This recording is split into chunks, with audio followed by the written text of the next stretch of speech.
To love is to give oneself to another. To love is to give oneself to another. To love is to embrace the vulnerability and open wide one's heart to give and to receive. And there's this mutuality in love, to give and to receive. In the words of C.S. Lewis, to love at all is to be vulnerable. To love at all is to be vulnerable. If I open my heart to you, that's vulnerability. So after the service, if I open my heart to you, that's vulnerability. And if you open your heart to me, that's vulnerability. And if we open our hearts to God, that's vulnerability too. To love at all is to be vulnerable. Lewis goes on to write, love anything and your heart will be wrung and possibly broken. If you want to make sure of keeping it intact, you must give it to no one, not even an animal. To love is to allow one's self to be impacted by another. Love is transformative. I remember when I first found out that Jenny, my wife, wanted to be a vet. We were teenagers, walking to youth group together in Durrington, with Jenny's sister as well, and at the time I could not believe it. Who would want to be a vet? There's that saying, isn't there? Never work with children or animals. You see, I had nothing against animals as such. I just wasn't that bothered. They were nice and all, but I just didn't care. But each year of Jenny's 5-year degree, I would revise with her day after day, night after night, and I'd learn what a GDV was and what DHPP did and what a VHD was. And before I knew it, we were married with a 30-kilo puppy. And every evening we talked at length over dinner about whatever animal she happened to open up that day. That's my life now. You see, in 10 years, I went from being totally uninterested to completely fascinated. And it was love that somehow got me there. Because opening my heart to Jenny led to my heart being opened to so much more. And so I was impacted in a positive way. But there was vulnerability too in the middle of this story.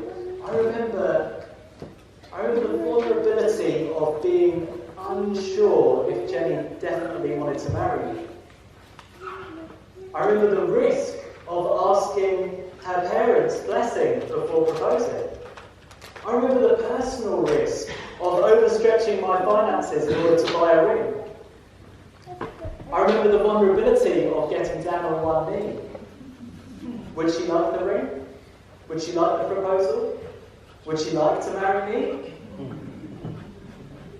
So I found that love makes an impact, personal transformation, our hearts can open wider, but love comes with risk and vulnerability too. And I recognise that my illustrations are from my experience of a romantic relationship, but I'm convinced that vulnerability plays a part in any kind of loving relationship between friends, family, church family, acquaintances, even with a stranger. And Paul's relationship with the Corinthians is a great example. He says to them, we have spoken freely to you, Corinthians, and opened wide our hearts to you. As a fair exchange, I speak as to my children. Open wide your hearts also. Make room for us in your hearts. Paul's heart is wide open to them. That's vulnerability. He has no idea how they will respond to his heartfelt plea. Open wide your hearts also. Open wide your hearts also. In the next 20 minutes, I suggest we take a closer look at Paul's relationship with the Corinthians, and then use that as a springboard to think about our relationship with God, and then finally from there to think about our relationship with others. Does that sound okay? So Paul and the Corinthians, God and us and others. Shall we go through?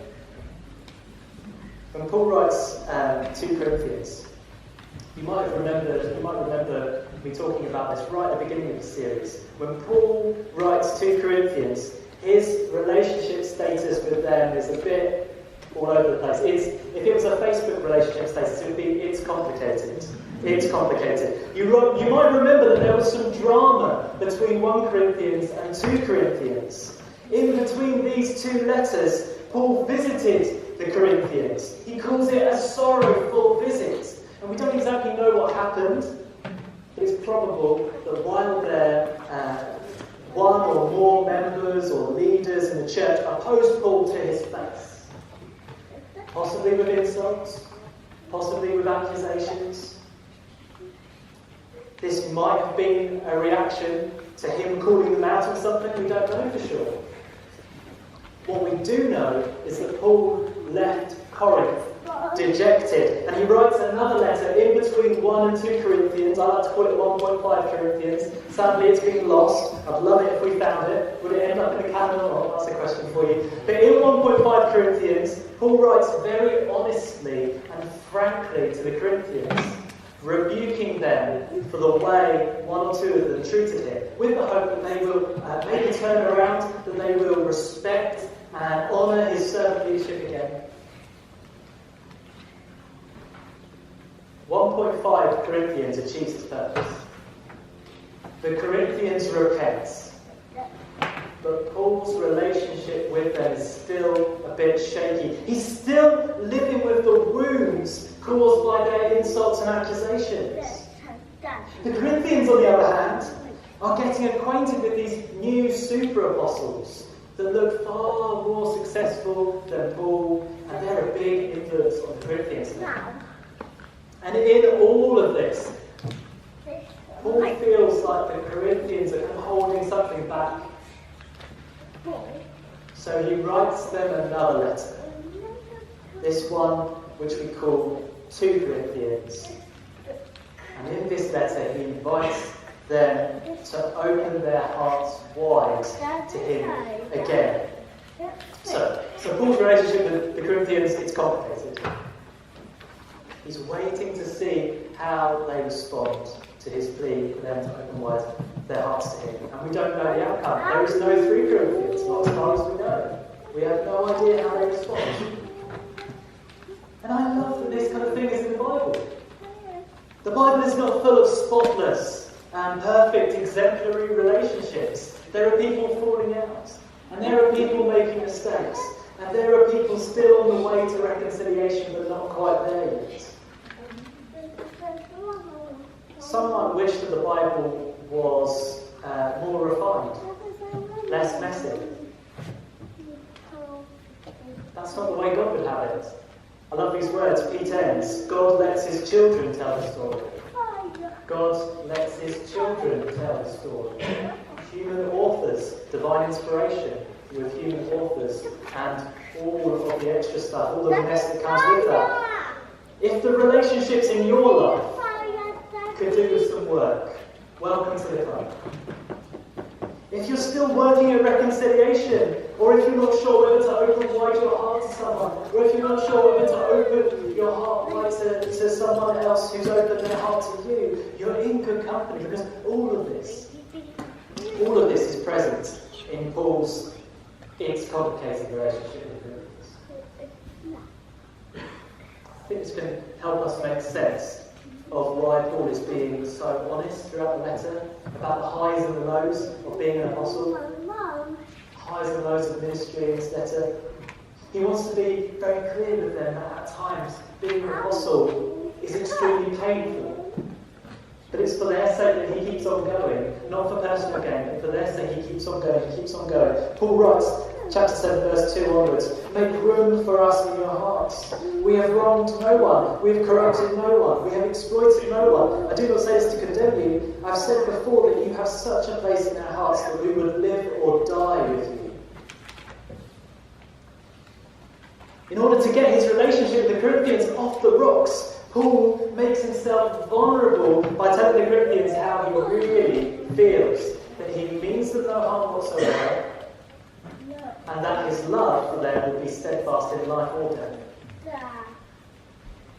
Paul's opening wide his heart, making himself vulnerable, explaining his motives, revealing his self-giving, non-exploitative love in the hope that the Corinthians might respond by opening their hearts to him. Before we move on from this place, before we move on to think about God and us, I wonder if we can pause and just consider a couple of things. Imagine you are part of the Corinthian church. how would you respond to Paul's appeal?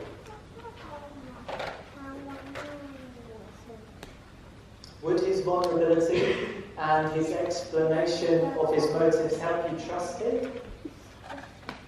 Or would they put you off? What helps you to trust someone? What helps you to trust someone? What helps you to open up to someone?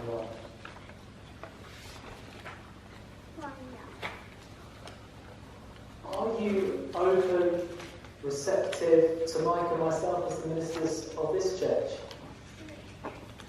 Is there anything holding you back from opening wide your hearts to us? Are you more open to another pastor from a previous church perhaps, or a pastor online that you like to listen to? Might God be calling you to open your heart to us this morning? I remember in my previous church, when a senior minister of over 25 years left. Now I was sad. I was really sad. And I was apprehensive about the new minister that was coming. I was apprehensive, to say the least. And when the new minister arrived, I was a bit suspicious. He and the previous minister were like chalk and cheese, for those who know who I'm talking about. And I wasn't sure. I wasn't sure if I could open my heart to the new minister. But after meeting the new minister on my own for the first time, I could see so clearly what great motives he had. He loved God, and he loved the church, and he loved me. And so I opened my heart, and it made all the difference. I can tell you, it made all the difference. I wouldn't have been able to do it though, if he hadn't been vulnerable in showing his character, motives, and I wouldn't have been able to do it if I hadn't taken the risk. That risk of trust, and it is a risk, trusting him, letting him speak into my life, and I'm so glad I did. Are you open? Are you receptive to Mike and myself as the ministers of this church, or to your minister if you're from another church?